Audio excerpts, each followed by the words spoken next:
그리고 나서 교장 선생님이 이런 말씀을 하세요.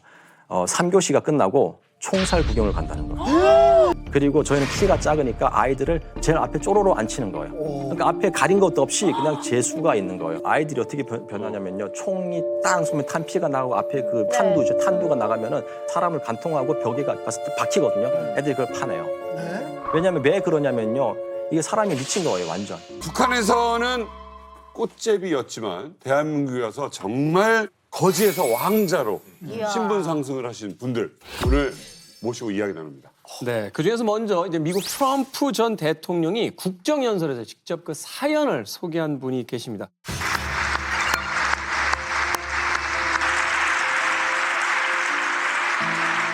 In 1996, Sung Ho was a starving boy in North Korea. Your great sacrifice is an inspiration to us all. Please, thank you.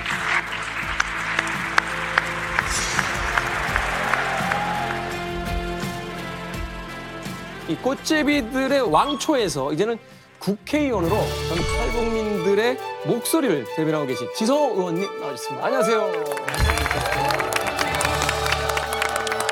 어떻게 잘 계시죠? 예, 열심히 일하고 있습니다. 예. 아, 지금 혹시라도 방송 처음 보신 분들은 국미선 씨 남편 이봉원 씨.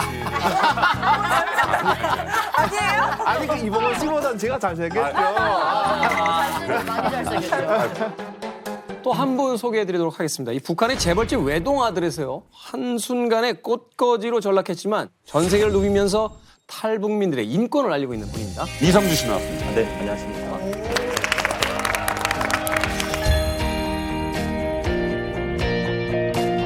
북한에서 왔다면 반응이 어때요? 북한 출신이라고 그러면 주변 친구. 미국에서 사실은 미국에서는 당연히 이렇게 어디서 왔냐 그래서 코리아라고 하면은 당연히 사우스 코리아로. 네, 그렇죠. 뭐 주로 제가 많이 받는 질문이 미국에서 어디서 왔냐 그러면 제가 from Korea 그러거든요. 그럼 where 그래요. 그러면 both 이래요. 네, both라 그러면 그 친구들이 what 이러거든요. 그럼 그때 이제 설명을 하죠.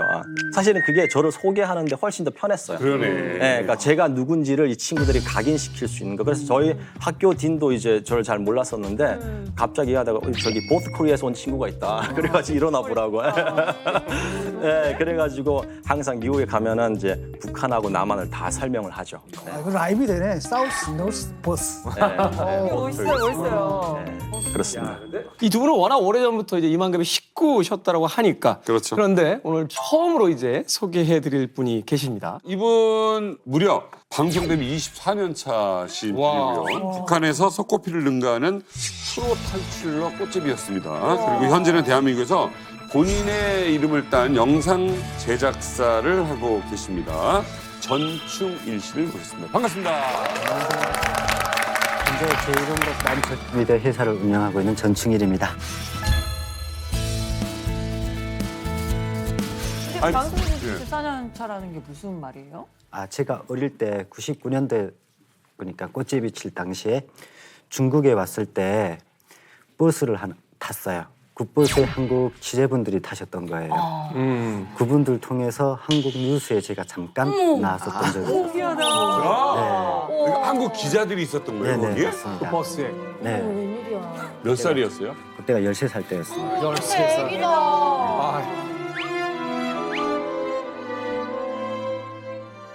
꽃제비라는 말이 원래 러시아 말 어디서 왔다고요? 러시아에서 유래됐다고는 하는데 정확하게는 아직 밝혀진 건 아닌 것 같더라고요. 러시아의 꽃제브니쿠, 꽃제비니쿠. 네. 꽃제브니크? 부모가 없거나 부모가 계셔도 집에서 주거를 못하고 밖에 나와서 얻어먹거나. 그러니까 잠자리와 음식을 일정 밖에서. 한 곳에서 해결하지 못하는 예. 사람. 아동가요들의 선율이 울려 퍼지는 속에 어린이들은 무럭무럭 자라는 자기들의 행복 넘친 모습을 춤동작과 민속놀이에 담아 펼쳐보였습니다.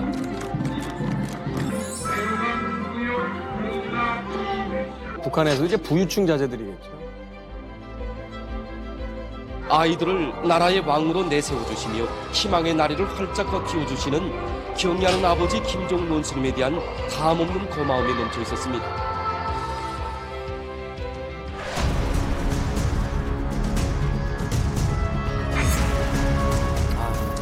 고난의 행군이 닥치고요.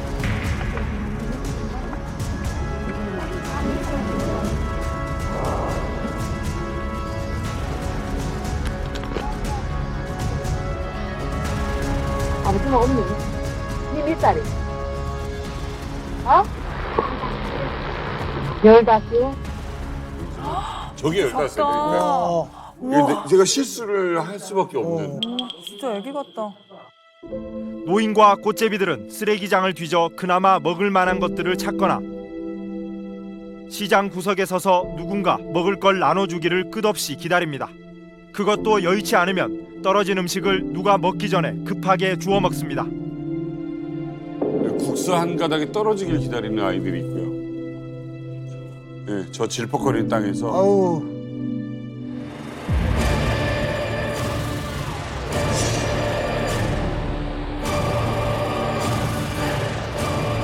일부 지역에서 아사자가 속출하는 등 식량난이 심각한 것으로 보고 있다고 말했습니다.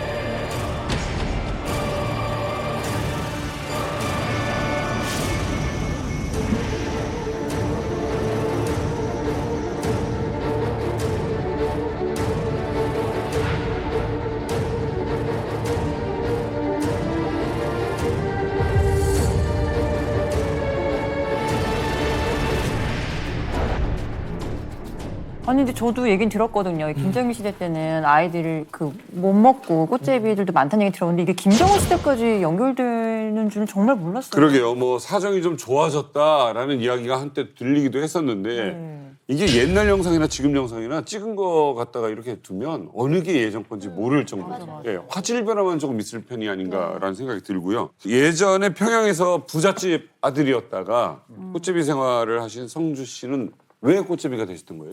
사실 저희 가족은 이제 김일성이 있을 때까지는 잘 살았어요. 그리고 사실은 저는 북한에 있을 때, 평양에 있을 때죠. 교과서에서 배워주는 선생님이 설명해주는 그런 글귀가 제 눈에 하고 일치했어요. 그래서 저는 북한이 세상에서 가장 행복한 나라인 줄 알았어요. 북한은 범죄도 없고 살인도 없고 뭐 총살도 없고 정말 깨끗한 나라. 그래서 깨끗한 나라로 믿었죠. 그러다가 1994년 7월 8일에 김일성이 죽어요. 그리고 나서 3년 동안 김정일이가 이제 유훈 통치라는 걸 하거든요. 김일성이 죽기 전에 말을 남긴 걸 가지고 북한을 다스리는 거예요. 근데 사실 말이 유훈 통치지 그 3년 동안 아버지의 그 사람들을 슬슬 이렇게 청소하는 작업, 그런 작업을 하는 거를 저희 아버지가 이제 보게 되는 거죠. 그러면서 저희 아버지도 군인이니까 상관이 없어지게 되면 엄청 열받잖아요. 그래서 친구들 모인 자리 술자리에서 위대한 수령 김일성 동지가 없는 북한은 더 이상 희망이 없다. 이렇게 이 이야기를 한 거예요. 그러니까 술김에 이야기한 거예요. 그래서 그 아버지 말했던 그 워딩이 이제 보고가 된 거예요. 그래가지고 졸지에 그냥 짐을 싸라는 거예요, 아버지가. 그래가지고 평양을 나왔죠. 나와가지고 가는 곳이 함경북도 경성군이라는 곳이었어요. 굉장히 멀리 떨어진 거예요? 네.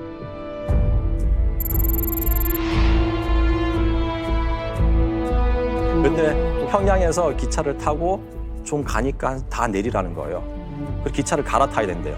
기차를 딱 갈아탔는데 기차에 어떻게 그 추운 겨울에 창문이 없는 거예요. 기차에? 기차에 창문.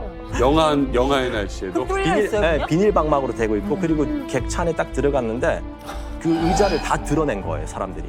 의자 그 농게 자리를 차지하니까 다 드러내 거기에 빼곡빼곡 다 앉아 있는 거예요.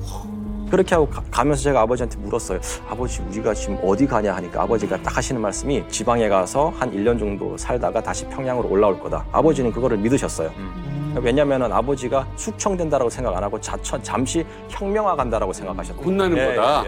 실제로 그랬다 오는 사람이 있었어요. 많아요. 네, 많아요. 그렇게 갔는데 참 놀랐어요. 왜냐하면 집을 봤는데 집이 평양에 있는 개집, 개우리보다 더 못한 집인 거예요.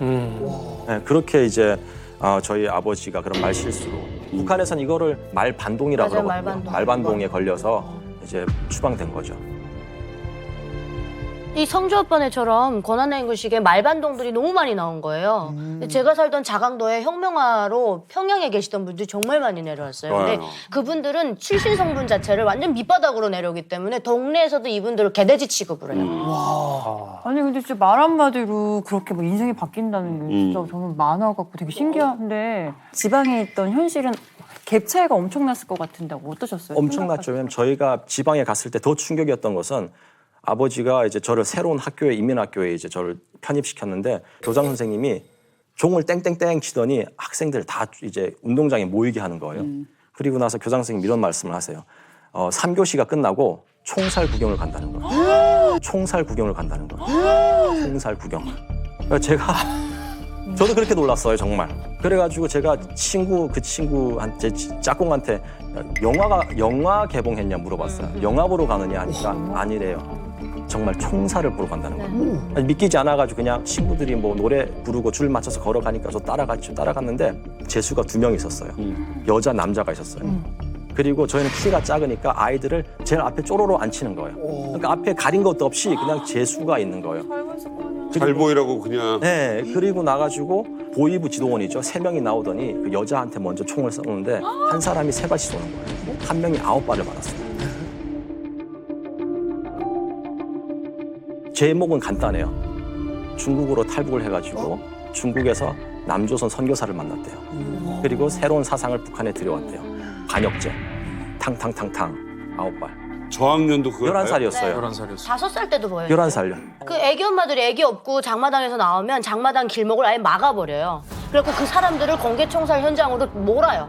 그래서 애기 엄마가 애기를 이렇게 뒤에다 업고도 이렇게 눈을 막아주면 보현이 와가지고 아이한테 똑바로 한 거 가르쳐줘야지 왜 눈 가리냐고 막 이 엄마의 정치적을 뭐라고 해요.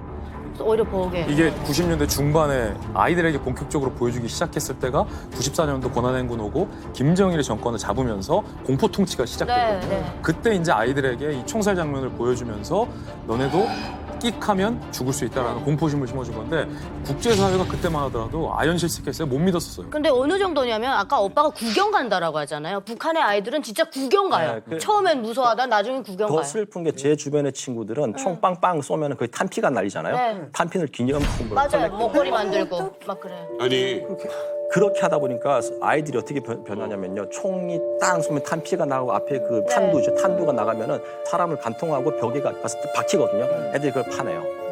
왜냐면 왜 그러냐면요. 이게 사람이 미친 거예요, 완전. 왜냐면 그걸 보면은 무서워서 애들이 눈을 감아야 되는데 그걸 못하게 하는 거예요. 그런 걸 보고 나가지고 저는 그 다음날 학교 안 갔어요. 그때 제가 아버지한테 가서 밥도 못 먹고 계속 구역질하고 토를 하니까 먹은 것도 없는데 그러니까 어머니가 왜 그러냐 해서 제가 어머니한테 이야기했죠.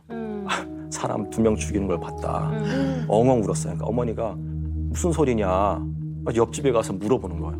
그러니까 옆집 아줌마가 그게 한두 번이니까 첫 번째 아니라 계속 반복되는 거래요. 한 달에 거의 한 번씩. 일상이라는 거예요. 평양 시내에는 없던. 네, 그래가지고 아버지한테 이야기하니까 아버지는 알고 계셨어요.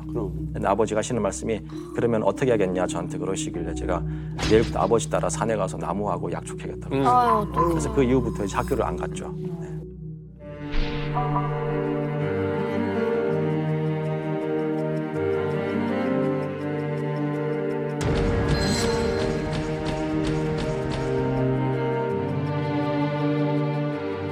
아니 그렇게 해서 1년을 버틴 거예요? 그렇죠. 아버지랑 같이 이제 버틴 거죠. 1년을 버텼는데 소식이 없는 거예요. 그래서 그때 아버지가 이미 눈치를 채셨어요. 그래가지고 아버지가 그때 저한테 그러시더라고요. 일주일만 시간을 달래요. 중국에 가서 맛있는 꽈배기하고 사탕을 갖고 온대요. 그래서 제가 아버지한테 가지 말라고 했죠. 왜냐면은 제가 총살하는 걸 봤잖아요. 중국 가다 잡히면 이거는 혁명화 기간 동안에 또 죄를 범하면 이거는 그냥 가중처벌이 되는 거예요. 그래가지고 아버지가 그렇게 하고 이제 집을 떠났죠. 집을 떠난 다음에 어머니가 또 식량 구하러 집을 나가셨고 사실은 어머니 소식은 아직도 몰라요. 어머니가 나갈 때 제가 잘 때 나가셨어요. 편지를 머리맡에 이제 놓고 나가셨는데 편지 내용도 그렇게 뭐 구구절절하지 않았어요. 가마솥에 강냉이 죽을 끓여놨다. 먹어라. 어머니가 일주일 후에 돌아오겠다. 강냉이 죽이 다 떨어지면 그때 물하고 소금은 꼭 챙겨 먹어라.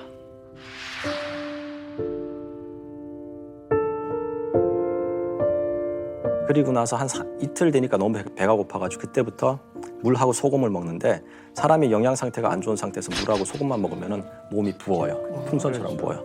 그때 처음 이러다 죽을 수 있겠구나라는 그런 두려움이 들더라고요.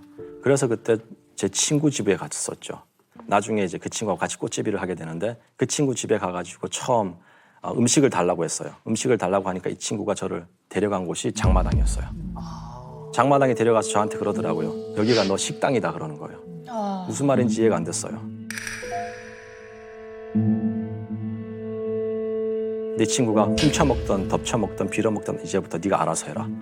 처음에는요. 빵 하나 좀 주세요라는 말이 입에서 안 나오지. 한 번도 안 해본 거기 때문에 창피함이 있는 거예요. 마음속에. 자존심도 있고. 그래가지고 어떤 아주머니가 빵 파는 데 가가지고 가만히 서서 한 2시간 정도 서 있었어요. 빵만 쳐다봤어요. 아주머니가 빵을 두 조각을 주더라고요. 먹고 나가지고 그 다음날 또 그 자리에 갔어요. 안 주시더라고요. 그때 처음 훔치려고 했었어요. 근데 잡혔죠. 왜냐면은 하도 이제 훔치는 사람들이 많으니까 빵에다가 소쿠리에다 빵을 담아놓고 그 위에다 국물을 쳐놔요. 그럼 손은 들어가는데 빵을 잡으면 손이 커지잖아요. 못 나오는 거예요. 그래서 잡혀서 엄청 맞았죠. 맞고 나니까 그때 용범이라는 친구가 12살이었어요. 저하고 동갑이었는데 12살짜리 아이가 저한테 이런 이야기 했어요. 야, 죽을래 살래? 그 이야기를 저한테 질문을 하더라고요. 제가 그때 살고 싶다 그랬어요. 그러면 훔쳐라 그러더라고요. 그때부터 이제 꽃제비 생활을 시작했고 사실은 북한에서 꽃제비라고 하면 벌레예요. 평양 외의 아이들은 그 거지예요. 처음에는 주워 먹고 훔쳐 먹고 나중에는 이게 꽃제비도 약간 게임 하다 보면 우리가 레벨을 깨잖아요. 주워 먹는 데부터 시작해가지고 점점점 올라가면서 나중에는 이제 쓰리를 하게 돼요. 쓰리가 뭐예요? 네. 저희 같은 경우 꽃제비들이 정말 빛의 속도거든요. 스치기만 하면 몸에 있는 거 다 털려나간다고 보면 돼요. 그래서 우리 같은 사람들 아이스크림 먹을 때 항상 부모님들이 이렇게 감싸주고 이렇게 잘 먹어야 돼요. 안 그러면 아이스크림도 순간 내에 없어져요. 그래서 먹는 게 장마당에서 먹는 게 전쟁이에요. 꽃제비들 피해서. 그러다가 이렇게 잡히면 엄청 맞고. 레벨이 한 중간 정도 되는 단계. 이게 중간이라고. 상위 레벨 뭐 상위 레벨. 그럼 상위는 이제 저희가 그 혹시 면도칼 아세요? 네. 양날 네, 면도칼. 네. 알죠. 여기다 끼거든요. 2개를 껴요. 옛날 소매치기들 주로. 네, 그래, 그래. 그리고 면도칼은 항상 어디다 보관하냐면 여기 카라 밑에 보관을 해요. 저희가 7명이면 조가 있어요. 3명이서 하면은 따는 사람 있고 빼는 사람 있고 마무리하는 사람이 있고. 근데 왜냐면은 한 사람이 하면 100% 잡혀요. 그치. 100% 잡혀요. 그렇기 때문에 따고 지나가면서 살짝 그 사람의 시선을 분산을 해놔요. 그리고 꺼내면서 이 사람의 시선을 다시 2차적으로 분산을 해요. 그럼 이 사람이 뭐야 이러면서 이미 마무리가 된 상태예요. 맞아요. 없어요. 그리고 이 사람이 지갑이 없네 이러고 이렇게 주섬주섬 하면은 이미 그 자리는 그냥 저희 없어요. 근데 옆에 있는 꽃제비 잡잖아요. 벌써 얘네들 없어요. 이게 벌써 다 딸래 어디 갔어요. 그래서 네. 그렇게 하면서 주로 하고 사실은 소매치기는 주로 역에서 많이 해요. 열차 안에서. 시장에서는 처음 이제 이 중간 레벨 친구들, 훔치는 친구들, 덮치는 친구들이 주로 시장통에서 있고 거기를 졸업하게 되면 주로 역으로 가는 거죠. 북한의 지갑이 또 진화의 변천사가 있어요. 얘 돈봉투를 해가지고 그냥 천으로 만든 봉투를 이렇게 주머니에 넣고 안주머니에 넣고 옆주머니에 넣는데 하도 꽃제비들이 많이 훔치니까 그 돈봉투를 배에다 차요. 맞아. 맞아. 전대를 해요. 그래가지고 겨울에는 거의 불가능해요. 옷이 두껍기 때문에 이게 안 돼요. 그래서 보통 이제 여름에는 옷이 얇기 때문에 좀 알려요. 티가 나요. 그러면 이제 그런 게 이제 타겟이 되는 거죠. 계속. 아니 궁금하시면 요즘 유럽 여행을 가보세요. 가면 이렇게 소매치기를 당하는구나. 당해보셨군요. 유럽 여행 자주 다니시는 분들은 앞서 이야기한 것처럼 가짜 지갑을 하나 차요. 진짜 돈은 맞아. 신발 같은 데다 넣고 여기다 가짜를 하나 차더라고. 유럽으로 제가 한번 여행을 가보자. 북한 꽃제비가 유럽에 갔을 때. 유럽 꽃제비 그래가 스페인으로 갔는데 이게 광장에 갔는데 스페인에 소매치기 많아. 네, 그러니까 광장에 갔는데 이게 제 눈에 이제 소매치기 애들이 이렇게 싹 스캔을 들어오는 거예요. 보면 눈빛을 보면 보이는 거죠. 언어도 안 통하고 뭐 아무것도 안 통하는데 딱 보니까 이 친구들이구나. 그러니까 이게 눈에 들어오는 거예요. 코너마다 보여요. 그래서 안 되겠다 해가지고 이게 지혜로운 토끼는 굴을 여러 개 파잖아요. 그래가지고 돈을 나눠가지고 이렇게 넣었어요. 근데 결국 하나가 털렸어요. 400파운드. 어디서 털린지 모르게 털렸어요? 모르게 털렸어요. 이놈들 손맨 모더라고. 그래가지고 제가 그때 엄청 열받았는데 집에 들어가가지고 제가 곰곰이 생각해보니까 내가 이때까지 털었던 거를 그냥 이렇게 그게 아니라 엄마가 위로가 됐어. 위로가 됐어. 쌤. 그러니까 쌤쌤 된 근데 저는 거예요. 아까 놀랐던 게 똑같은 방법을 털렸었잖아요. 어머. 가방을 면도칼로 찢어가지고. 맞아. 위로해서. 근데 제가 빳빳한 가방이요, 슈퍼백이었는데 느낌이 안 난 거예요. 근데 어떤 남자분이 제 뒤에 있었는데 제가 그날따라 현금을 200만 원 정도 가지고. 어머, 어떡해. 근데 정말 그거를 제가 수첩에다가 딱 껴왔는데 그것만 쏙 빼갔어요. 이야. 정말 느낌도 안 났어요. 근데 가방이 이렇게 베져 있었어요. 잘려 있었어요. 근데 문제는 그 가방이 더 비싼 거예요. 그게 얼마? 그게 더 얼마? 그게 진짜 얼마나? 아, AS 안 되잖아요. 네, 안 되죠.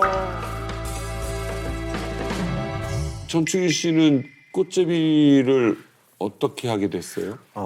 저 같은 경우에는 사실 꽃제비가 하게 된 게 돼지풀 때문에. 돼지풀이요? 네. 돼지풀이 뭐예요? 돼지풀 있어요. 말 그대로 돼지가 먹는 풀인데 저랑 아버지가 같이 살고 어머니랑 동생이 함께 살았었는데 갈라서 살았었거든요. 이불 들기 위해서. 네. 그때는 진짜 학교도 못 다니고 하루는 나무하러 갔다 오고 하루는 뭐 나무를 패서 청진 장마당에다 팔고 뭐 그런 일을 했었거든요. 그러던 도중 저희 아버지가 돌아가신 거예요. 그래 아버지가 돌아가시고 저 혼자서 그렇게 먼저 살았었는데 살던 도중 저희 동생이 어머니가 데리고 떠났었잖아요. 근데 떠났다가 어머니도 나름 사정이 있었겠죠. 동생을 이렇게 버려두고 네 가신 거예요. 그걸 저희 동네에서 행방꾼 하시는 분이 보시고 저 충일이 동생이네 하고 데리고 오신 거예요. 또 데리고 온 걸 보니까 아까 좀 전에 영상 보셨던 것처럼 아이들이 막 완전 영양실 좀 걸려 있고 딱 그 상태였거든요. 저희 동생이. 정말 네 그걸 보면서 그때는 어머니도 많이 원망했었고 솔직히 아버지하고 저를 두고 갔을 때는 원망을 안 했거든요. 어머니를. 왜냐하면 그분도 살아야 되니까. 근데 동생을 버리고 동생이 그렇게 꽃제비를 치다가 영양실조에 걸려서 온 걸 보니까 진짜 어머니도 원망스럽게 되고. 그렇죠. 네. 동생까지 오다 보니까 또 삼촌이 저희를 데려다 키웠어요. 아, 삼촌? 네, 친삼촌이 있었거든요. 같은 동네. 저는 그래도 그냥 나무상사 할 수 있었으니까 나무상사 했었고 동생은 돼지풀을 뜯으러 다녔었거든요. 여기는 사료를 다 먹이잖아요. 네. 근데 북한에는 뭐 솔직히 사람 먹을 것도 없는데 뭐 돼지한테 사료를 준다는 거는 말도 안 되는 소리가 하다 보니까 풀 뜯어서 많이 먹였었거든요. 사람이 먹는 것이 이제 사료보다 이제 못한 것을 먹고 그렇게 하면 생활하다 보니까 돼지에게는 먹을 것이 없는 거죠. 그러니까 돼지가 원래 풀 먹고 사는 짐승은 아니거든요. 근데 풀 먹으면서 억지로 키우는 거예요. 아니, 근데 돼지를 어떻게 돼지도 키워 지금 사람 먹을 집에서 것도 집에서 이제 키우는데 돼지가 풀을 먹어요? 잘 풀 먹는데 먹어요. 그 돼지가 지금 그 가치로 따지면 우리로 말하면 뭐 시골에서 이제 뭐 아파트 가격만큼이라도 될까요? 진짜요? 거의 이제 그 돼지 한 마리가요? 집을 이제 시골집을 팔아서 돼지 한 마리 가격이 안 나오는 거예요. 재산인데. 그러니까 큰 1호 재산인 거죠. 맞죠? 저희 삼촌에게는 또 돼지가 네 중요했으니까. 삼촌네 돼지. 네. 삼촌네 돼지지. 그러니까 눈치 보이니까. 그쵸. 그래서 왜 꽃제비가 되는 거예요, 돼지풀 때문에? 제가 청진에 나무 팔러 가잖아요. 그러면 제일 좋아하는 여기로 말하면 아이스크림이죠. 북한에서는 까까오라고 하거든요. 근데 그 까까오를 제가 엄청 좋아했었거든요. 근데 까까오를 사가지고 가려고 하면 까까오가 다 녹아버리잖아요. 그러다 보니까 돼지풀 뜯으러 가야 되는 동생을 함께 데리고 청진 그 시장에 같이 까까오 나간 거예요. 사주려고. 이거 그 못 들고 오니까 동생 데리고 싶은 거야. 형이. 먹으니까. 그 상황에서도 동생이. 네.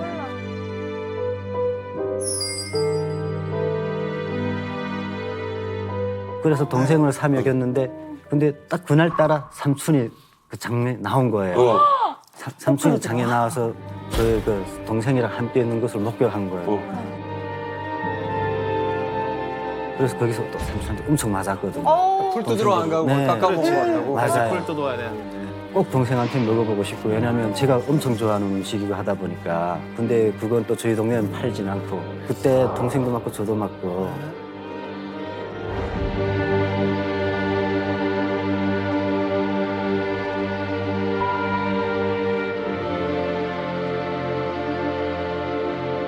자, 근데 전충희 씨.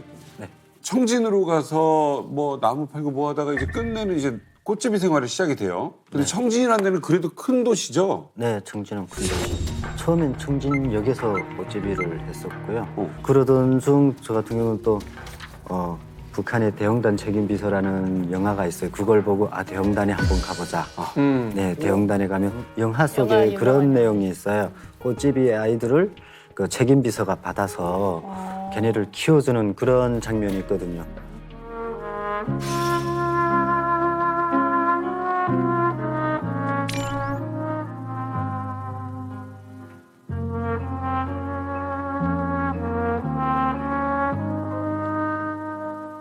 안녕하십니까. 방랑자들을 도안정국으로 호송하는 중입니다. 호송? 무슨 죄를 진 총각들이라고 호송이? 됐어. 동문 가보. 아저씨, 응? 우리를 쫓아내나요? 일하기 싫은 사람은 갈 대로 가도 좋아. 우린 일하겠습니다. 어?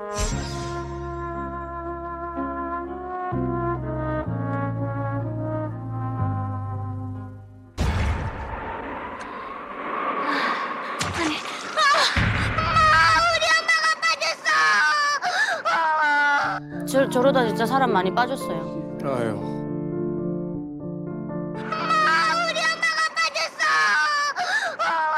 여보, 우리 집에도 딸이 생겼어. 내가 여기 오느냐? 엄마. 저걸 보고 찾아갔구만. 아유, 저걸 믿으면 어떡해.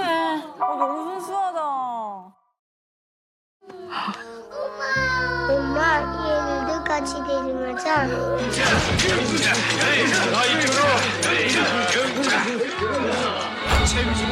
정말 이렇게 가십니까? 우리도 함께 가겠습니다. 그만들 하라는데. 기억이 나겠네, 딱 그게. 네, 저는 그게 딱 확실하게 기억이 나서 차라리 대형단 한번 가보자. 먹을 찾아가 건 보자. 있겠다. 네. 그래서 대형단을 가기로 결심을 했거든요. 대홍단에 우리가 익히 그 들었던 그 감자. 왕 감자 거기 그게 맞나요? 그쵸? 네, 맞아요. 진짜요? 네.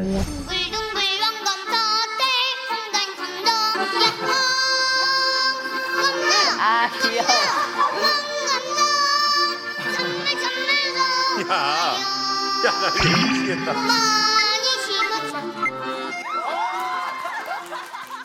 청진에서 대웅당 굉장히 멀지 않아요?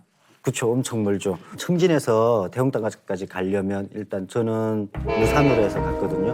무산까지는 그래도 기차가 있어요. 무산에서부터 연사까지는 날이 좀 저물기 시작할 때부터 걸었는데 령을 몇 개 넘고 또 연사 쪽에서부터는 서비스 차, 그러니까 북한에는 화물차를 여기서 버스처럼 타고 다녀요. 네, 근데 뭐 그때 당시 저희 같은 경우는 돈이 없잖아요. 그래서 서비스차가 떠날 때 뒤에 매달려서 가곤 했었거든요. 그렇게 가고 해서 대형단까지 도착을 해서 대형단 책임비서를 찾아가려고 했었죠. 네. 갔더니 그 책임비서가 있던가요? 아니요, 책임비서는 솔직히 저희 같은 사람이 책임비서를 만날 수는 없는 거죠.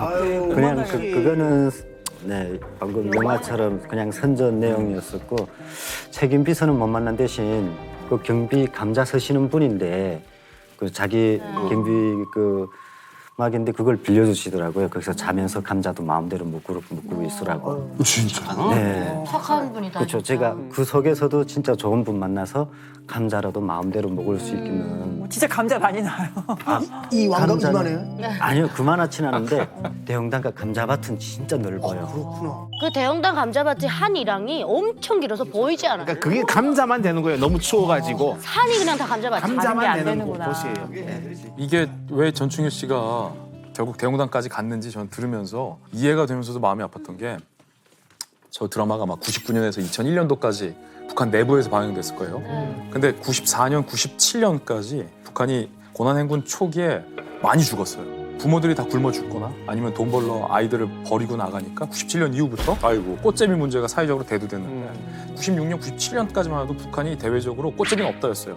가짜뉴스다. 요즘 말로 가짜뉴스다 했었는데 97년, 98년, 99년 되면서 사회적으로 꽃제비가 양산되니까 당국이 하는 말이 거짓말인 걸 북한 주민들이 보는 거예요. 그러니까 이 드라마를 만든 이유가 북한 주민들에게 꽃제비가 있다는 걸 인정하되 이 꽃제비들은 우리 당국 책임이 아니다. 우리가 발견하고 우리 품으로 오기만 하면은 우리가 다 걷어들일 수 있다. 개인의 비극이지 저건 국가의 비극이 아니야. 그런 거죠. 우리 국가는 그래도 품어주고 있다. 대용단으로 알아. 니네 대용단으로 못 와서 그렇다. 그러니까 대용단을 가잖아요. 근데 현실은 드라마는 달랐던 거죠. 아 근데 진짜 궁금한 게 또 전충일 씨 얘기를 들으니까 계속 그럼 감자를 먹으면서 대웅단에 계속 계셨던 거예요? 근데 감자를 구워 먹으며 살았는데 한 일주일 정도를 소금도 없이 감자만 구워 먹으니까 사람이 진짜 입술이 다 터 갈라지고 네, 감자만 또 먹으니까 아 다시 청진에 가자 그러던 찰나에 친구들을 만났어요. 그 친구들도 저랑 똑같이 대웅단 책임서 영화를 보고 대웅단에 찾아온 거예요. 네. 그걸 믿는구나. 그래서 그 친구들 만나가지고 그 친구들은 2명이서 왔었거든요. 그래서 또 꽃제비들끼리 또 서로 막 반가워하고 야 이제는 같이 다니자 해서 걔네랑 같이 다녔어요. 3명이서. 무리가 되는구나. 네. 동지지 뭐. 그래서 3명이서 같이 다니던 도중 그 꽃제비 하는 친구 중 한 명이 예전에 한번 중국에 갔다 온 적이 있는 친구였던 거예요. 근데 그 친구가 그러는 거예요. 저기 건너가면 중국 가면 잘 먹고 잘 산다 뭐 이런 소리도 있었고 너가 좋아하는 흰쌀밥도 마음껏 먹을 수 있다. 그래서 그 친구 따라 처음으로 두만강을 건너게 된 거죠. 대웅단을 통해서. 1999년 13살 때 전충희 씨 이 사진을 어떻게 가지고 있죠? 이게 중국에 와서 선교사님을 만나서 네. 너무 보인다. 아니 좋아요는 페북도 아닌데 어떻게 받으셨어요? 그러니까 위에는 구독이 써 있나요? 그러니까 구독과 좋아요. 북한식 SNS처럼. 저 위에가 원래는 하나님이 좋아요 이거예요. 네. 중국에서 한 몇 달 있다가 찍은 거긴 그렇지. 하죠. 그러니까 사려. 네. 맞아. 볼살이. 그렇네.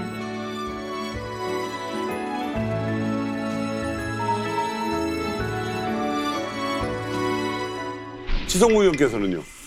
뭐 제가 살던 곳은 뭐 탄광촌이고 하다 보니까 배고픔은 이제 늘상이었고 꽃제비 아이들도 이제 굉장히 많았었고 그 당시를 이제 뭐 생각한다면 뭐 어디 큰 전쟁을 한번 치른 듯한 그 안에만의 공화국 뭐 이랬던 기억이 납니다. 꽃제비 생활을 해보셨어요? 저도 꽃제비 했죠. 꽃제비 이제 왕초까지 했었습니다. 왕초까지. 이제 이야기를 듣다 보니까 흥미로워지는 것은 이제 각 개인의 어떤 생존을 도모하는 과정에서 이제 무리들이 생기기 시작해요. 그러면서 이제 점차 이제 꽃제비가 하나의 어떤 집단화되는 이런 과정들을 보여주는데, 근데 그렇게 사회가 만들어지면 필연적으로 이제 계급도 나눠진단 말이에요. 그렇죠. 앞서도 지성호 의원님께서 자랑 아닌 자랑처럼 내가 그 꽃꽂이들 사이에서 왕초였다. 들었어요. 저도 들었어요. 네, 왕초였다라는 이야기가 아직까지 귀에 지금 남아 있는데 엄청 잘해야 되는데. 여기서 좀 궁금해지는 게 이런 겁니다. 그러니까 이 왕초는 어떻게 되는 겁니까? 이게 뭐 투표로 되는 겁니까? 아니면 뭐 키가 커지 더 큰 사람이 되는 겁니까? 다 이제 어린 아이들이 이제 뭐 각자가 뭐 생활을 해야 되는 아이들이 있고 뭐 그러다 보니까 혼자서는 또 살아가기 어렵죠. 왜냐하면 대상해야 되는 사람들이 성인들을 대상해야 돼, 어른들을 대상해야 돼. 그 사람들이 핍박으로부터 이제 살아남아야 되고 매 맞지 않고 살아남아야 되고 하니까 그게 무리가 이제 형성이 되는 거죠. 근데 더 어린애는 더 매맞고 막 그 안에서 권력 투쟁이 그보다 더 심각할 수가 없어요. 근데 이제 괴롭히는 거죠. 그러니까 괴롭힘을 이제 계속 당하다 보면 이 화가 나는 거죠. 그러니까 그래서 야, 안 되겠다, 손 봐야 되겠다 이제 싶어가지고. 뭐 죽기 아니면 살기가 한 번 있었습니다. 그러니까 왕초랑 지성우 의원이랑 싸운 거죠. 그렇죠. 제일 센 놈을 이제 제낀 거예요. 근데 이게 제일 센 놈을 이제 제낀 거예요. 근데 이게 나는 딱 제끼니까 이게 쫙 정리가 되는 거예요. 그다음부터 착착착착착 해가지고 완전 이제처럼 어차피 한 120명 있는 거예요. 유치원 애들부터 시작해가지고 그 무리 대장이 지금 된 거죠. 그래서 이야기했어요. 그러니까 사실은 배급을 줘야 되는데 우리는 배급을 못 받고 아버지는 너희처럼 일하고 체제가 나쁘다는 소리는 대놓고는 못했죠. 그러면 정치본 가니까 하여튼 우리 주기로 대등을 주지 않기 때문에 우리 훔치고도 괜찮다. 근데 서로 싸우지 말고 뭉쳐야지 산다. 그렇지. 그래서 내가 있는 동안은 너희 절대로 싸우거나 그러지 말고 그걸 했었죠. 근데 말 잘 들었습니다, 애들이. 사실 뭐 저도 비슷한 경험이 있는데 저희가 이제 제가 꽃제비를 할 때 한 7명의 친구들이 있었어요. 저희 나이 또래가 다 비슷했고. 근데 이제 꽃제비들이 이제 한 지역의 시장에서 한 3개월 이상 되면은 더 이상 비즈니스를 할 수가 없어요. 비즈니스. 그렇지. 여러 팀이 있을 거 아니에요. 왜냐하면은 상인들이 저 얼굴을 다 알아봐요. 그렇겠다. 저희가 다른 지역으로 옮겨야 돼요. 그럼 옮기면은 그 지역에 항상 저희 또래 친구들이 있어요. 또 있고. 당연히 이제 더 이제 나이 많은 형들도 있고. 그렇지. 그러다가 저희가 이제 도둑기차라고 하죠. 북한에서는 그냥 통행증 없이 그냥 달리는 기차에 매달려서 가는 거예요. 그래서 청진시 라남구역이라는 데가 있어요. 라남 장마당이 있는데 거기로 갔어요. 거기로 가니까 거기에 저희 또래 친구들이 또 있는 거예요. 갑자기 거기서 물어오는 거예요. 대장이 누구냐. 무서워. 네, 대장이 누구냐. 그때까지 저희는 대장이 없었어요. 근데 진짜 저희 친구들이 약속을 한 듯이 다 한 발씩 뒤로 딱 물러나는 거예요. 저만 딱 이렇게 갑자기 서 있는 거죠. 영화에서 본 건데. 얘란 말도 없이 그냥 한 발씩 딱 물러 저만이 가만히 서 있었어요. 제가 나중에 알고 친구들한테 왜 그랬냐라고 물어보니까 너가 그래도 평양에서 왔고 태권도도 할 줄 아니까 싸움을 잘할 줄 알았다. 그래가지고 그때 엄청 맞았어요. 주먹 발이 안 보이는 거예요. 졌죠. 그래서 끌고 나가가지고 그리고 나가지고 한 4번, 5번 그렇게 맞다 보니까 제가 깨달은 게 있었어요. 그게 뭐냐면은 길거리 싸움은요 많이 맞아봐야 늘어요. 그렇지. 딱 맞으면은 그때 이제 주먹이 어느 타이밍에 들어오고 발이 어느 타이밍에 들어오는지 보여요. 그럼 그때 피하고 태권도 발차기로 딱 하면 되는 거예요. 그렇지. 이겼어요. 5번 만에? 그렇지. 아이들이 제 친구들이 뭐랄까 완전 무슨 통리를 이룬 세상을 다 오든 의견을 접수했잖아. 이러면 또 자신감이 붙거든. 그리고 자신감이 확 붙는 거예요. 그럼 성준 그 시장에 보통 몇 팀 정도가 있어요? 시장에 몇 팀이라기보다 많아요. 왜냐면 이게 꽃제비도요, 뭐 가족제비, 천제비, 노제비, 군제비, 그러니까 여러 가지 꽃제비가 많아요. 모임의 성격들이 다 네, 그러니까 근데 이제 나무를 잃어버렸다고 했는데 그걸 나무만 전부 그러니까 훔치는 아이가 있고, 그러니까 북한에는 빨래를 해가지고 다 빨랫줄에 널거든요. 그럼 밤에 가서 그 빨래를 훔치는 친구들이 빨래를 시장에서 여러 가지가 많아요. 그래서 그 안에서 룰이 있어요. 최소한 여자는 어린 아이들은 우리가 훔치지 않는다. 두 번째는 우리가 쌀알 한 포를 우리가 얻어도 7등분해서 나눠 먹는다. 그게 없으면 사실은 살아남기가 어려워요. 그리고 상인들이 꽃제비를 되게 무서워해요. 꽃제비들한테 상인들이 찍히잖아요. 그럼 그 사람 그곳에서 비즈니스 못해요. 저희가 가가지고 계속 상인만 작살을 계속 괴롭혀요. 그러다 보니까 나중에는 어떻게 되면 아까 말씀하셨다시피 꽃제비들이 나이 든 꽃제비들이 상인들 뒤를 봐줘요. 그러니까 이게 조폭이 되는 거죠 원래. 마피아의 형성 과정이. 상인은 돈이 있잖아요. 그러면은 나이가 많은 뭐 군제비라든지 노제비 이런 사람들이 그 상인을 봐주다가 불법적인 행위를 했어요. 누구를 때려가지고 경찰서에 잡혀갔어요. 분주소에 잡혀갔어요. 그러면은 그 상인이 돈을 가지고 분주소 소장한테 뇌물을 주는 거예요. 그러면은 이 꽃제비하고 상인은 형하고 아우가 되는 거예요. 그렇지. 그렇게 카르텔이 형성이 되는 거예요. 아니 근데 어린애들이 돈을 훔치는 게 아니라 진짜 당장 입에 먹을 게 없어가지고 먹고 살려고 그러는 거잖아요. 그렇죠. 뭐 오죽했으면 그렇게 했겠습니까? 네. 뭐 어린아이들에게 무슨 죄가 있겠어요. 뭐 저 역시도 이제 꽃제비 왕초하면서 마찬가지였고 제가 살던 이제 탄강촌에는 20여 정치운수용소가 있었는데 그곳에서 매일같이 석탄이 생산돼서 나와서 화력발전소로 갔죠. 그 과정에 사람들이 식량배급을 받지 못하다 보니까 그 석탄을 훔쳐가지고 시내 나가서 팔면 뭐 옥수수 조금 바꿔먹고 화물열차가 뭐 떠날 때는 이제 뛰어내리고 사실은 어린 아이들인데 그런 이제 험한 일을 이제 했던 부모님이 있는데? 예, 부모님이 있는데 아버지, 어머니 다 노력해도 먹을 것을 구하지 못해서 가족들이 굶고 있으니까 그러니까 누군가는 무엇이 하나 마치든지 간에 이제 나가서 모든 노력을 다 해야만 하는 것이죠. 전반적인 사회 환경이 그렇다 보니까 오히려 뭐 가족에서는 장려할 만한 그런 일이었고 그러면 이제 동생들은 어떡하겠어요? 그러니까 저보다 더 어린 이제 동생 둘이 있는데 우리 형님이 또 나가서 꽃집이 했으면 파랗게 되는 거죠. 어떤 집은 이제 식구가 4명이면 식구가 다 꽃제비예요. 근데 뭐 어린애는 뭐 가서 무 도둑질해 온다든지 그리고 뭐 아빠는 뭐 속탄 훔쳐 온다든지 이렇게 자기 맡은 역할을 해서 4명이 다 꽃제비 생활하는 분들도 있어요. 그러니까 꽃제비가 꼭 부모를 잃은 아이들만이 아니라 노인들도 있어요. 집에서 나와서 아예 할머니들도 있고 할아버지들도 있고. 그러니까 앞서 이야기한 것처럼 그냥 각자가 생존을 네네, 각자 책임져야 노생이에요. 되는 거잖아요. 네. 어떤 시스템이 완전히 붕괴됐고 가족에서 부모들이 어떤 가족을 책임질 수 있는 그런 환경도 조성이 안 되고 자기 먹을 건 자기가 알아서 구해라. 네. 뭐 이런 시스템이 된 건데 아까 이제 그 기차에 올라타고 내리는 이야기를 너무 그냥 가볍게 하셔서 그게 무슨 우리가 정차한 기차를 타고 내리는 게 아니잖아요. 이게 달리는 기차인데 어린아이의 몸으로서 그게 가능했을까요? 또 많이 다치시는 분들이 계셨을 것 같은데. 사실은 가능해서 하는 것은 아니고요. 살기 위해서 해야만 하는 거고 그나마 그 달리는 열차에 매달리는 사람은 그래도 그날의 행운을 잡은 것이고 그 열차에 매달리지 못한 뭐 어린 꽃제비라든가 뭐 할머니라든가 이런 분들은 그날에 운이 없는 거죠. 심지어는 이게 뛰어내리는데 잘못 뛰어내리면 철교에서 떨어져가지고 쭉 수직으로 떨어가지고 즉사한 친구도 있었고요. 아니 의원님은 어떻게 사고가 난 거예요? 저는 이제 석탄을 이제 훔치다가 어머니하고 여동생하고 함께 석탄을 이제 훔쳤는데 며칠을 이제 먹지를 이제 못한 상황이었고, 예, 그것도 낮에는 이제 또 군인들이 보니까 새벽에 이제 며칠에 한 번씩 그런 이제 찬스가 맞으면 나오는데 그래서 잠도 못 자고 석탄을 주어야 했고 먹지를 못했고 자루를 도착해서 뭐 그냥 메고 내릴 수 있는 것이 아니라 훔치는 거기 때문에 도착하면 자루를 그 달린 열차에서 떨고 가지고 그곳으로 다시 가서 이제 석탄을 다시 주워 모아야 되는 상황인 도착 거죠. 전에 네, 한적한 데 던져놓는 던지고 그리고 이제 내리려고 했을 때 정신을 잃은 겁니다. 그러니까 정신을 잃었는데 그 뭐랄까요, 이제 어떻게 상상을 못하는 그 환경이 이제 눈에 이제 들어오게 되는데 눈을 떠 보니까 제가 이제 그 철길 철로하고 철로 사이에 누워져 있는데 그 보니까 저 왼쪽 다리가 60톤 화물 열차들이 그 제 다리를 밟고 이제 지나간 거예요.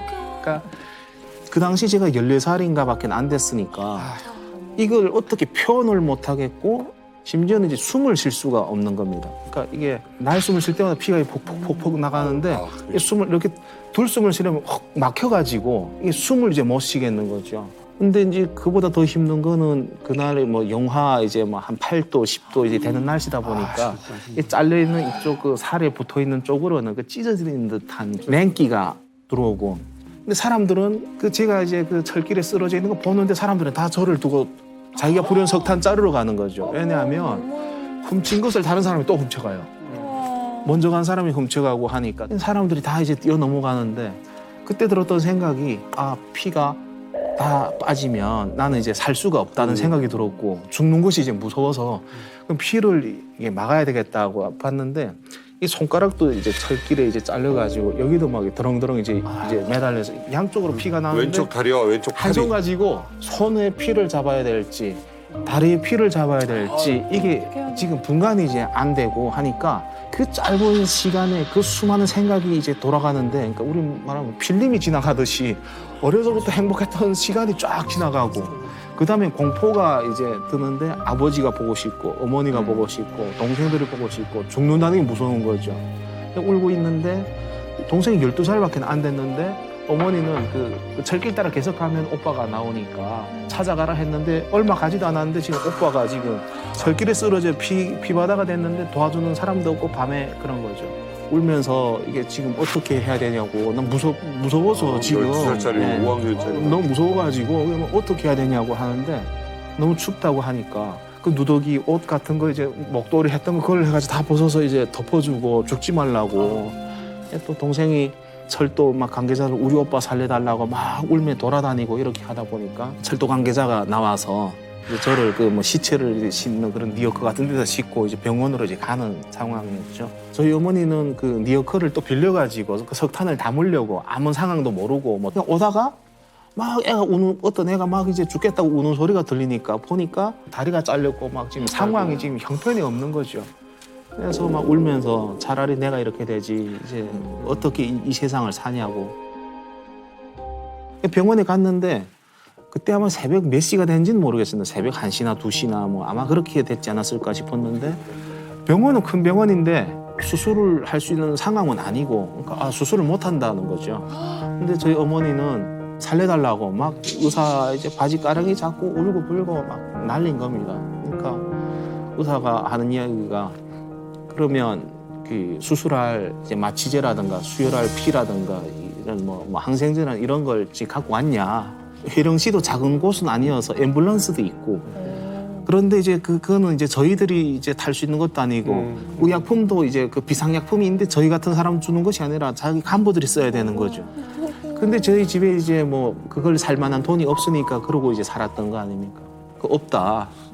근데 저를 들어서 이제 침대에다 이런 수술 침대에다 눕히는데 마취가 없는 상황에서 지금 이제 눈을 뜨고 지금 있는데 이제 그 누더기 같은 옷을 이제 가해로 서걱서걱 이제 베는 것이 다 보여요. 근데 누더기 같은 옷을 다 자르니까 마취가 안 된 상태에서요? 마취 안 하고 그러니까 마취할 약 자체가 없는 거죠. 그러니까 그리고 이제 누더기 같은 거 다 잘라내고 이제 그 뭐 고무 같은 거를 한 3번 이렇게 묶는 것 같아요. 그러니까 이 고정을 이제 고정을 시키는데 의사가 묻는 거죠. 너 살고 싶냐? 그래서 처음엔 너무 살고 싶은 거예요. 나 우리 살고 싶고 이제 세상을 다시 걷고 싶다. 그 살고 싶으면 말 잘 들어야 되고 알겠습니다 하는데 말 잘 들을 수 있는 환경이 아닌 거예요. 수술용 메스 갖다 살을 베어내기 시작하는데 이게 살을 베어내는 소리가 이 다리 살을 베어내는 소리가 다 들리는 거예요.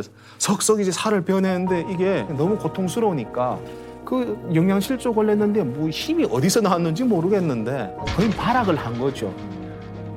그러다 보니까 고무줄이 튕겨나간 겁니다. 이제 묶어있던 고무줄이. 그러니까 막 뺨 때리면서 난 살고 싶다면서 왜 이제 가만히 있지 않고 그러냐고. 근데 가만히 있고 싶은데 이게 참을 수가 없는 겁니다. 사람의 신체가 그런 방식으로 되나? 근데 그 14살밖에 안 됐는데 지금 또 시간이 얼마 갔는지는 모르겠는데 그 다음에는 또 톱을 갖고 오는 겁니다. 그 다음에는 또 톱을 갖고 오는 겁니다. 톱을 갖다가 이 뼈를 써는 겁니다. 이게 그 소리가 이 척추, 뭐 손 이게 다 연결돼 있으니까 막 그 떨림이 기절을 할 만큼이나 이제 막 나 이제 죽을 것 같다 이런 싶은데 그 고함 소리가 사람에게서 그렇게 큰 이게 그 고함 소리가 난다는 자체가 저도 놀라웠는데 그게 사람 소리인지 짐승 소리인지도 모르겠는데 차라리 그냥 정신을 잃었으면 차라리 나을 것 근데 이제 정신도 잘 안 잃는 거예요. 그러니까 조금 잃으려고 해도 또 이게 그게 막 너무 고통스러우니까 그래서 이제 톱으로 뼈를 썰고 나니까 이게 또 각인한 부분을 이제 줄칼 같은 거로 해가지고 또 이게 그 뽁뽁뽁뽁뽁 가고 있는 거예요. 그러니까 이게 정신을 잃었어요 그때. 정신을 잃었다 눈을 이제 떴는데 눈을 떠보고 손이 없어진 겁니다. 손목이 없어지고 여기 그 붕대로 묶어가지고 이게 묶어놨는데 그 어린 나이에 그걸 보니까 또 이제 끔찍한 거지. 내 손이 없어졌으니까. 근데 아마 한 3시간 반 정도 이제 그런 수술을 했는데 제가 봤을 때는 이제 지옥이 있다면 이보다 더 이제 그 고통스러울까. 그러니까 의사가 안고 이제 수술장 밖으로 나갔는데 어머니는 정신 잃고 이제 쓰러지고 여동생은 그때부터 무서워서 그냥 벌벌벌벌 떨고 그냥 이제 무서워서 밤새 이러고 있고 그 소식을 듣고 이제 아버지가 내려온 거죠. 그 사고가 났다 해가지고. 근데 그 아버지한테다 주는 게 그 아들이 다리를 자르고 손 자르고 그 누더기 옷을 해서 그 수술 폐기물을 갖다가 묻으라고 이제 주는 거죠. 근데 저는 이제 수술만 끝나면 고통이 끝날 줄 알았는데 근데 이제 그 병원 원장이가 돌아보더니 아니 이 수술 또 잘못했다는 겁니다. 그러니까 이제 수술 또 해야 된다는 거예요. 근데 저에게는 뭐 수술을 더 하겠다 말겠다 할 수 있는 저에게는 의지가 없고 또 수술장에 들어가서 이제 그 원래는 이제 뭐 관절 뼈가 있었던 것도 빼고 또 톱으로 썰고 심줄 또 자르고 또 봉인하고 이런 수술을 이제 했던 거죠. 그때는 마취했어요? 그때도 마침 없고. 이게 말이 되냐고요. 그리고 이제 그나마 병원이면 먹을 것은 있을 거라고 부모가 저를 이제 병원에다 맡겼는데 이게 그 멀건 이제 밀가루로 된 이제 죽을 줘요. 그러니까 그런 그 급식 그 한자 급식으로 해가지고 근데 그것도 한 며칠을 이제 가니까 없는 겁니다. 그러니까 그냥 이제 퇴원을 시켜버리는 거죠. 그걸 줄 수 있는 환경도 아니고 하니까 그냥 해서 뭐 집에서 이제 다리가 이제 썩어나는 그 고통에서 이게 뭐 항생제라든가 이런 걸 맞아야 되는 거고 진통제를 맞아야 이제 아프질 않은데 근데 우리는 먹을 건 없고 그걸 살 돈도 없고 하니까 뭐 어떻게 해야 돼 이제? 다음 날이 되니까 이 다리가 벌써 이게 뭐랄까 이게 부어가지고 염증이 시작되는 거예요. 그러니까 체온이 엄청나게 올라가죠. 북한 체온기가 41도까지인가 있어요. 그 체온기가 그 끝에 뭐 더 올라 못 갈 정도가 돼 있고 고열이 그러니까 마지막에는 그냥 시체처럼 그 방 구석에 있는데 그 살 썩은 그 악취가 엄청난 겁니다. 뭐 이제 집으로 오니까 사람들이 아버지 공장 사람들이 와가지고 어차피 얘는 못 사니까 그냥 큰 아들은 이제 포기하고 살아남은 애들이라도 이제 먹여 살려야 되지 않겠냐. 근데 제가 지금 듣고 있어요. 아직 목숨이 붙어서 지금 아직은 숨이 안 넘어갔는데 그 어른들이 그런 이야기를 하는 거죠. 그러니까 너무 세상이 싫었고 어른들이 너무 이제 야속한 생각이 들었는데 아버지가 그러더라고요. 지금 듣고 있으니까 그런 이야기를 하지 말라고. 우리 집안 일이니까 사람이 이제 어떻게 목숨이 붙어 듣고 있는데 그런 이야기를 하냐. 그러니까 저도 이제 슬펐죠.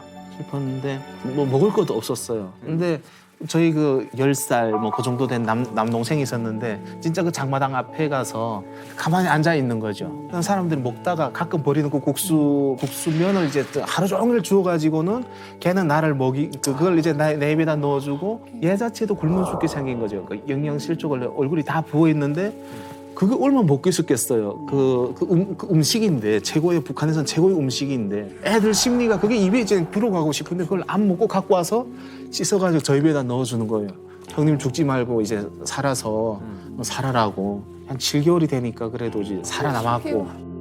북한이 얼마나 지금 낙후된 사회냐면 최초의 마취약이 개발이 된 게 200년 전이에요. 그러니까 의료시설이나 그 환자들에 대한 어떤 상태가 200년 전의 시대를 살고 있다는 거예요, 지금. 그때만도 못한 거예요. 그렇죠. 그때만도 못한 거죠, 오히려.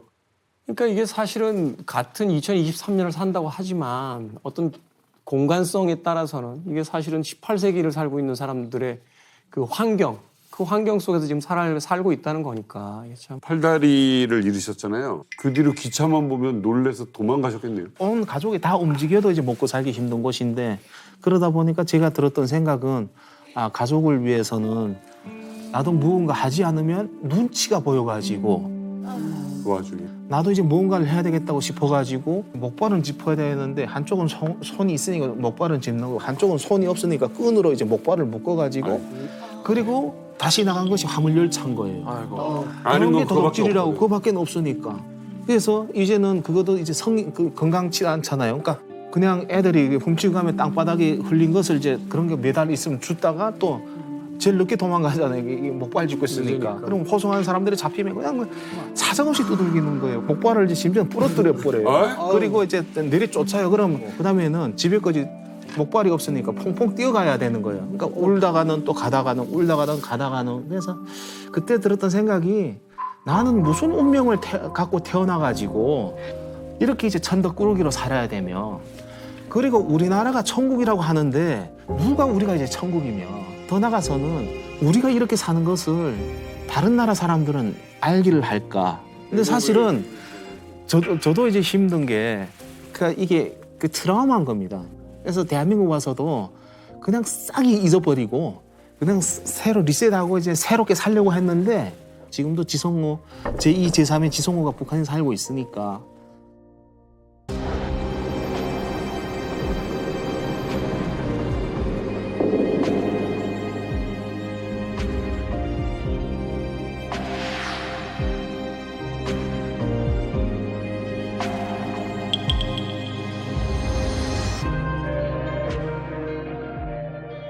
사실은 꽃제비를 하다 보면은 꽃제비라는 것이 그냥 바닥에 버러지예요. 꽃제비가 죽었다 해가지고 누가 묻어주고 술 부어준 사람 아무도 없어요. 죽은 시체면은 그 관할 분주소에서 나와가지고 그 아이를 관에다 넣는 게 아니라 벼로 짠 가마니가 있어요. 가마니에 넣어서 실어가요. 어디에 묻히는지도 몰라요. 그리고 또 길거리에서 죽어가는 사람들이 있어요. 특히 겨울에 많이 얼어 죽거든요. 그러면은 아침에 항상 분주소에서 직원들이 직원들이겠죠. 나와서 자는 사람들을 발로 툭툭툭툭 차요. 안 일어나는 사람이 한두 사람이 있어요. 그러면 그 사람들이 이 시신을 자기들이 움직이는 게 아니라 불러요. 꽃제비 아이들을. 그럼 꽃제비 아이들을 보고 어디까지 옮기라 그래요. 옮기냐면 뭘 주냐면요. 속도전 가루떡이라고 해가지고 그런 떡을 한 덩어리를 줘요. 그럼 그걸 먹고 아침배를 든든히 채웠잖아요. 그러면요 어떻게 되냐면 그게 한두 번, 두세 번 반복되다 보면은 밤잠을 자기 전에 나도 모르는 기도가 친구들도 이야기를 해요. 중얼대요. 야, 내일도 사람이 죽었으면 좋겠다. 그러니까 이게 우리가 인간이 악해서 그런 마음이 생기는 것이 아니라 사회적 구조가 그렇게 인간을 만드는 거예요. 그런 말 있잖아요. 한두 사람이 죽으면 비극이지만 이게 수천 죽고 수만이 죽으면 그냥 단순한 통계학이다. 반복이 되다 보면 이제 둔감해지고 처음에는 나중에는 무감해지고 그다음에 이제 나는 살아야 되거든. 그러니까 오히려 타인의 죽음이 뭐냐면 나한테는 기회가 되는 거고. 그러니까 오히려 보통 사람들은 남이 안 죽기를 바라는데 오히려 죽기를 바라는 그런 상황까지 온 거죠. 이게 바로 그 북한 인권의 문제예요. 지난 10년간 남북 문제를 얘기할 때 북한 인권을 얘기하는 사람들을 도외시했어요. 왜 거시적인 남북 대화와 종전협정, 비핵화 얘기를 하는데 자꾸 북한이 싫어하는 인권 얘기를 꺼내서 남북 관계를 망치느냐. 이제는 남북 대화도 좋고 남북 관계 다시 해야겠지만 그것과 별개로 북한 인권을 우리가 이야기해야 되는 이유가 바로 여기에 있는 겁니다. 근데 얘기를 들어보니까 그런 막 진짜 상상도 못할 일을 당했던 나이들이 다 너무 어린 나이들이잖아요.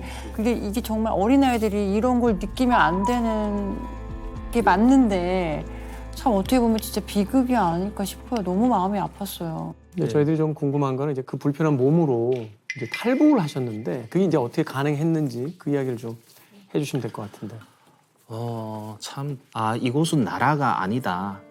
그러니까 이제 제대로 된 체제가 아니고 언젠가는 남한으로 가야 되겠다 싶었는데 그 당시에도 저에게는 우족도 없었고 우수도 없었고 그 목발을 부러뜨리면 또 만들고 목발을 부러뜨리면 또 만들고 몇십 개를 갈아치운지는 모르겠는데 아버지가 이제 만들어 주시고 이렇게 하면 그걸 이제 짓고 살았는데 그걸 짓고 이제 탈북을 해야 되는 상황이었죠. 근데 사실은 그때 저희가 들었던 생각은 우리 다 함께 남한으로 가야 되겠다. 아버지도 이제 모셔가고 이제 뭐 가족들도 함께 가야 되겠다 싶어가지고 정말 이제 치밀하게 준비를 하려고 했죠. 근데 사실은 그 당시에 이제 북한 그 보위부가 탈북해 남한 가려고 했던 것까지는 몰랐지만 어디로 지금 도망가려고 한다는 것을 눈치를 챈 거죠. 그래가지고 어디로 가려고 하냐 하고 치조를 하는 그런 과정에 네 여기 있다가는 이제 안 되겠다. 지금 어떻게 도망가야 되는데 도망갈 길이 없는데 그날에 그 무슨 생각이 들었는지 모르겠는데 그 보위부 그러니까 정심이 이제 풀어줬어요. 풀어주면서 가서 한 시간 줄 테니까 그걸 써가지고 오라. 그러니까 좀 뭐 반성문이나 같은 거 써가지고 오라 하는데 그때 들었던 생각 별의 순간이다. 이체해야 되겠구나. 그래가지고 사실은 뒤에서 이제 뭐 현장을 급습하려고 한다는 생각까지도 있었지만 도망가야 되겠다. 급하게 도망 나오다 보니까 남동생하고 나오게 됐는데 안 좋을 때라 3일 밤낮을 이제 눈이 왔는데 그러니까 무릎 뭐 이상으로 이제 눈비가 막 섞인 것이 4월 말에 그렇게 이제 쌓였던 겁니다. 그래서 남동생하고 도망강에 나가니까 그 해가 나면서 물이 다 녹아가지고 물이 막 흙탕물이 이제 엄청난 거예요. 근데 뭐 물에 빠져 죽냐, 잡혀서 죽냐. 지금 이제 그런 이제 상황에서 나는 물에 빠져 죽기 싫으니까 이제 잡혀서 죽자. 남동생은 뭐하는 소리야. 지금 여기까지 왔는데 넘어가야 된다. 그러다가 이제 결론적으로는 두만강에 들어갔는데 목발 짚고 있다 보니까 물살이 센 데가 물에 시간겨가지고 그래가지고 새까만 밤에 지금 떠내려가고 있는데 흙탕물을 먹고 이제 물에 올라갔다 내려갔다 하는데 군인들이 총 들고 지키고 있잖아요. 좀 자는 친구들도 있고.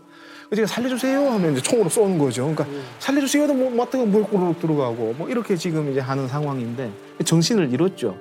눈을 떠보니까 쓰러져 있는데 막 흙탕물 먹은 걸 다 토하고 이제 보니까 중국 쪽에 나와 있는 거죠. 그러니까 남동생이 따라 내려오면 제 머리차를 잡고 끌고 그래도 중국 쪽까지 넘어간 겁니다. 그래서 이제 중국이 이제 넘어가 보니까 뭐 바로 대한민국으로 갈 수 있는 확률이 없고 중국에서 라오스, 미얀마, 태국까지 6,000km를 돌아야 이제 자유를 찾아 넘어온다는데 동생하고 이야기했어요. 그러니까 너라도 살아남아야 된다는 생각이 들어서 한 명은 성공해야 가족이 모여 사니까 동생을 먼저 떠나보내고 후에 목발을 짚고 이제 중국을 거쳐서 뭐 라오스, 미얀마, 태국까지 정말 몇 달 동안 걷고 또 버스를 얻어 타고 오토바이를 얻어 타고 택시를 얻어 타고 그래서 이제 그 누대기 거기다가는 또 손이 없어 끈으로 묶고 거기 뒤에다는 또 뭡니까 그 누대기 같은 그 가방 안에 갈아입을 옷이랑 물에 뭐 먹을 거 이렇게 하니까 딱 티가 나죠. 또 이제 뭐 정글을 넘어오는데 또 그게 정글에서 뒤쳐져 가지고 이제는 뭐 날도 어두워지지. 그러니까 뭐 이게 또 무서워지는 겁니다. 이제 근데 이제 짐승이 나올 것 같고 차라리 그때 뭐 굶어서 죽던지. 아니면 뭐 다리 다쳐서 죽던지 물에 빠져 죽던지 이게 또 남이 나라에서 짐승밥이 또 되게 생겨서 근데 이제 또 정말 우연치 않게 또 도움이 이제 또 생겨가지고 내려가서 메콩강을 타고 태국까지 가가지고 이제 대사관으로 이제 들어가서 살아남았죠. 근데 이 사람들이 놀라는 겁니다. 지금은 3만 명 시대인데 그때 탈북자 3,000명도 없었죠. 그런데 이제 팔다리 없이 이제 지금 6,000km를 돌아가지고 팔다리 없이 지금 목발 짚고 넘어온 겁니다. 지금. 와, 너 어디서 왔냐? 북한에서 왔다고. 북한 어디서 왔냐? 이렇게 해서 넘어왔고 이제 자유가 그렇게 소중해서 넘어왔다. 그 남동생은 같이 그때 남동생은 이제 살아남았죠. 먼저 왔어요, 남동생이? 조금? 보니까 남동생은 이제 먼저 태국에 도착해가지고 이 친구는 앉아서 기도하고 있더라고요, 진짜. 내가 갈 때. 근데 이제 와 보니까 자기가 현실을 와보니까 형이 살아올 확률이 없는 거예요. 그러니까 누가 오다 가다 만난 사람이 누구 형제라야 그래도 둘러매고 오던 머리채로 끌어잡고 두만강을 건너던 할 텐데 그래서 기도하고 있더라고요. 우리 형님 살려달라고. 그래서 동생을 이제 만났고 그래서 이제 뭐 반갑게 이제 만났죠. 또 궁금한 게 있어요. 그 나머지 가족분들 있잖아요. 그 나머지 가족분들은 어떻게 됐는지. 예. 어머니하고 이제 남동생 이제 만났어요. 그러니까 살아남아가지고 대한민국에 어머니. 네, 지금 이제 살고 있고. 그래서 정말 이제 기적 같은 일이죠. 근데 이제 정말 슬픈 것은 두만강을 건널 때 제가 북한에 애가 있었어요. 그러니까 한 두 돌이 이제 안 된 딸 애가 있었는데 그 뱉고 탈북할 수가 없었던 게 이제 온 가족이 하면 그 누군가를 도와줄 텐데 남동생도 저하고 같은 집에서 출발한 게 아니라 다른 곳에서 이제 일하고 있다가 이제 도망치는 상황에서 어디서 만나서 넘어와야 되는 상황이고 하다 보니까 애가 있었는데 애를 못 데리고 이제 탈북을 했었죠. 근데 할아버지가 있었죠. 할아버지하고 얘하고는 좀 굉장히 친하고 살아남고 남아있는 가족이 둘이다 보니까 뭐 걔에게는 할아버지가 정말 우주 같은 사람이고 근데 아버지가 내가 약속했던 거는 3개월 뒤에 내가 모시러 오겠다고 약속하고 갔는데 이게 3개월이 아니라 6개월, 7개월 이렇게 되는 거죠. 제가 뭐 하나원이라는 그 교육기관을 나오기 한 며칠 전에 그때 어떻게 닿아가지고 전화 통화를 이제 하게 됐는데 애를 만나게 됐어요. 전화상으로. 근데 애를 만나게 됐으면 얼마나 이제 기쁩니까? 저는 이제 자유에 성공을 했고 다 같이 이제 넘어와가지고 자유를 살려고 이제 너희 미래는 이렇게 살면 안 되니까 이제 목숨을 걸고 저 나왔던 것도 있는데 나와서 이제 전화 통화를 하는데 애가 대답을 안 하는 거예요. 그 연결해 준 사람이 야 그래도 아버지가 그거 하는데 왜 이제 대답을 안 하냐고. 저도 이제 뭐라 계속했어요. 근데 가만히 좀 싫어 이런 소리가 이제 수화기로 들리는 겁니다 지금. 싫어 계속 그러는 거예요. 근데 어른들은 계속 자초가 싫다고 막 이러던 게 마지막에 한 소리 아빠인데요 하는 거예요. 그러고 막 통곡하며 우는 거예요 애가.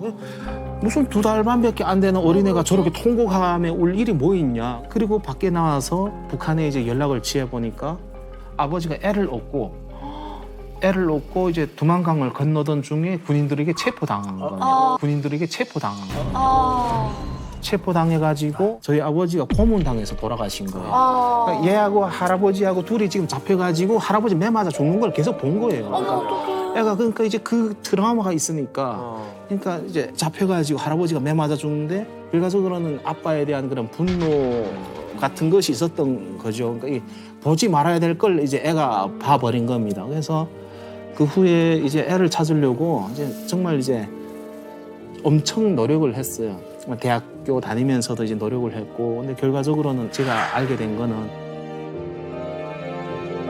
애 못 낳는 집에 이렇게 입양 비슷하게 보내졌는데, 그래서 무슨 질병을 해가지고 애가 죽었다는 이야기를 들은 거죠. 그러니까 애가 죽었다는 이야기를 들은 거죠. 그러니까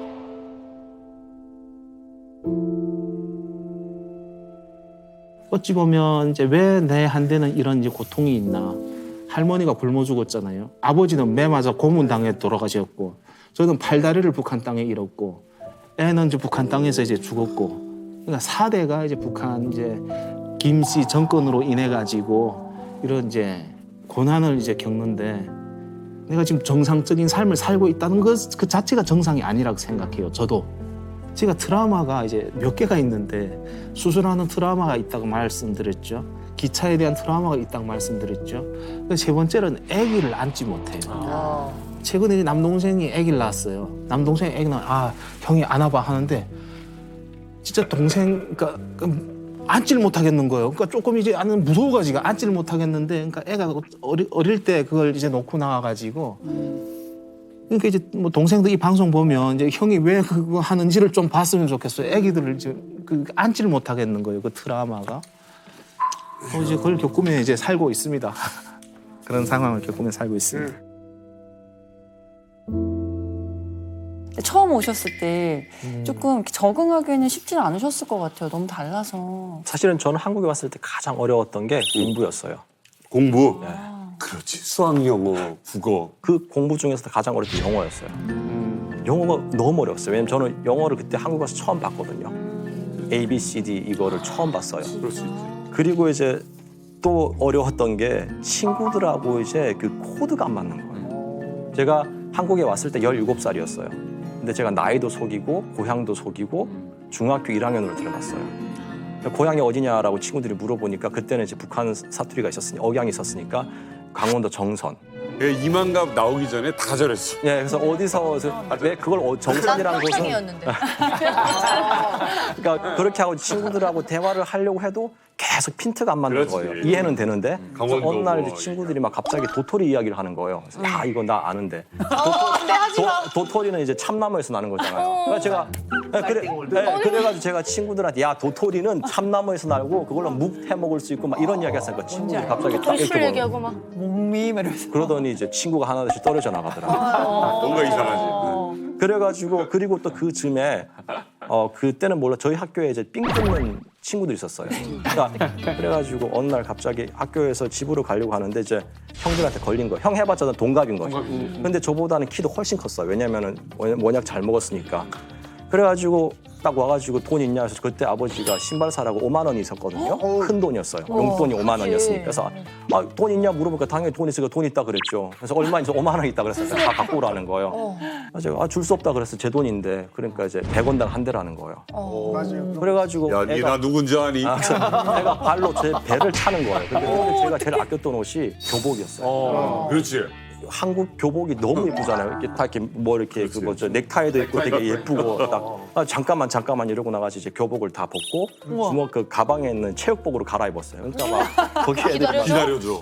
애들이 막 약간 바보 막 약간 욕을 막 하기 시작하는 거예요. 근데 사실은 그때 욕도 제가 이해를 했으면은 나쁜 소리구나라는 걸 이해할 텐데 욕도 북한이랑 다르기 때문에 웃으면서 욕을 하면은요 좋은 말이구나를 그렇게 넘어가는 거예요. 그 정도예요? 네, 욕도 달라요. 네, 욕도 왜냐면 달라요. 쟤네 욕하고 다르잖아. 네, 그래가지고 싸웠어요. 근데 싸웠는데 제가 다 그냥 때려 눕힌 거예요. 제가 다 그냥 때려 눕힌 거예요. 제가 그러니까 싸움으로 4년간 잔뼈가 굴러갔잖아요. 그러니까 그냥 한 방에 딱 끝났어요. 그냥. 그 다음날 학교에 딱 갔는데 왕초가 돼 있었어. 거짓말 안 하고 저희 학교가 갑자기 애들 쭉쭉쭉 홍해가 되는 거예요. 그리고 나가지고 그렇게 학교 생활을 하다가 이제 학교에 불려가고 경찰서에서 경찰관이 나오고 그리고 그 제가 때린 애가 이빨이 부서져가지고 병원에 입원해갔고 그래서 아버지가 그때 저 손잡고 소년원에 보내겠다는 거예요. 그때 제가 소년원 갈 나이였어요. 나이 속였으니까. 그래서 병원에 가니까 그 엄마가 애는 누워있고 엄마가 완전 막 저를 죽일 것처럼 그러는 거예요. 그래서 저희 아버지가 그때 어떻게 하시면 되겠느냐 하니까 그 병원비를 이빨 부러진 거 다 내라는 거예요. 그래서 아버지가 그때 가가지고 제가 물어보니까 아버지가 재산의 3분의 1이었대요. 이게. 그 돈을 그냥 바로 가가지고 현찰로 가가지고 그냥 봉투에다 딱 해가지고 딱 줬어요. 그리고 아버지가 바로 무릎을 꿇는 거예요. 제가 태어나서 아버지가 무릎 꿇는 걸 처음 봤어요. 그리고 나가지고 아버지가 아들 교육 잘하겠습니다. 그리고 나니까 그 엄마가 이제 말투도 이상한 것들이 막 뭐라고 하면서 막 욕을 하는 거예요. 근데 그때 전 엄청 상처였죠. 그리고 놀랐어요. 이후로 한 번도 싸운 적이 없어요. 왜냐면 아버지가 무릎 꿇었지 돈이 나갔지. 그리고 나가지고 이제 그때 했던 게 사실은 가장 공부가 어려웠잖아요. 근데 제가 가만히 생각해 보니까 도전해서 극복할 수 있는 어려움이면은 도전할 수 있을 것 같아요. 북한의 문제는 아무리 도전을 해도 극복이 안 되는 그렇죠. 어려움이에요. 그래서 공부를 정말 해야겠다. 그때부터 이제 공부를 하기 시작했죠. 어떤 일을 공부하신 거예요? 사실 저는 이제 분쟁 분석 해결이라고 이제 그 미국에 있는 카터 스쿨 조지 메이슨 대학교에서 지금 하고 있고요. 제가 주로 하는 연구 분야는 지속 가능한 화해, 공존, 그리고 평화 건설 관련된 모델링 작업을 지금 하고 있습니다.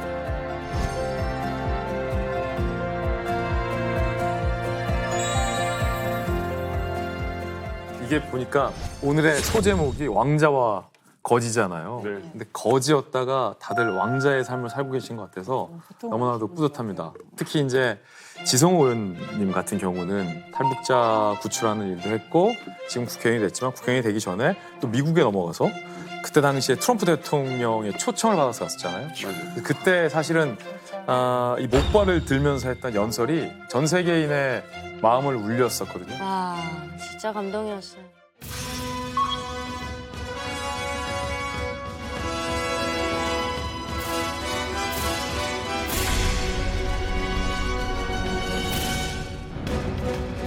We are joined by one more witness to the ominous nature of this regime.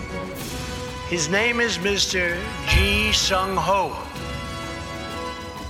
진짜 어머. 진짜 어머.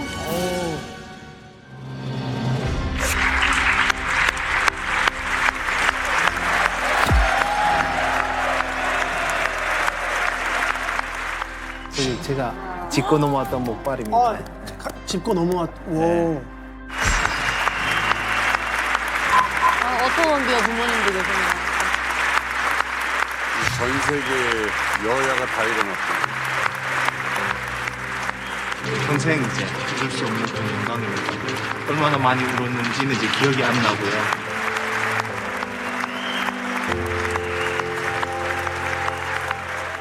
저 목발이 의미가 또 있는 목발이라서.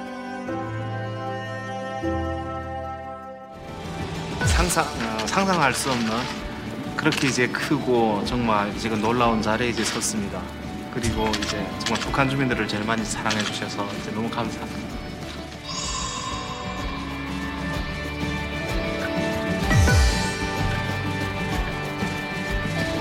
북한 주민들의 편에 서서 이제 그렇게 이제 해주신 것에 대해서 이제 더욱 이제 감사드리고요. 북한 주민들 사랑합니다. 이제 차례에서 일려가지고.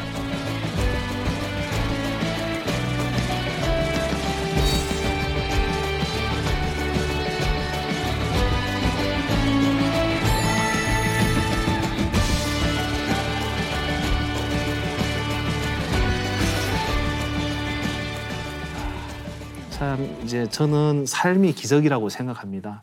북한에서 살아남을 수 없는 환경에는 살아남았고 탈북해서 성공할 수 없는 이제 몸 상태를 가지고 살아남았고 대한민국 땅에서 단돈 5만 원 가지고 정착을 시작해가지고 2다리 2팔도 아닌 1다리 1팔 가지고 제가 오늘 이 자리까지 왔는데 그것은 이제 기적이라고 생각하고 그 기적은 이제 정말 우리 대한민국 국민들이 이제 만들어 주셨다고 생각합니다. 그래서 마지막으로 제가 드리고 싶은 말씀은 그렇게 가기 위해 한 이제 탈북자들을 자원으로 생각했을 때 우리는 반드시 정말 우리 최고의 그 결과를 만들어낼 것이고 우리 사회 비용으로 생각했을 때는 정말 미래가 어둡다고 생각합니다.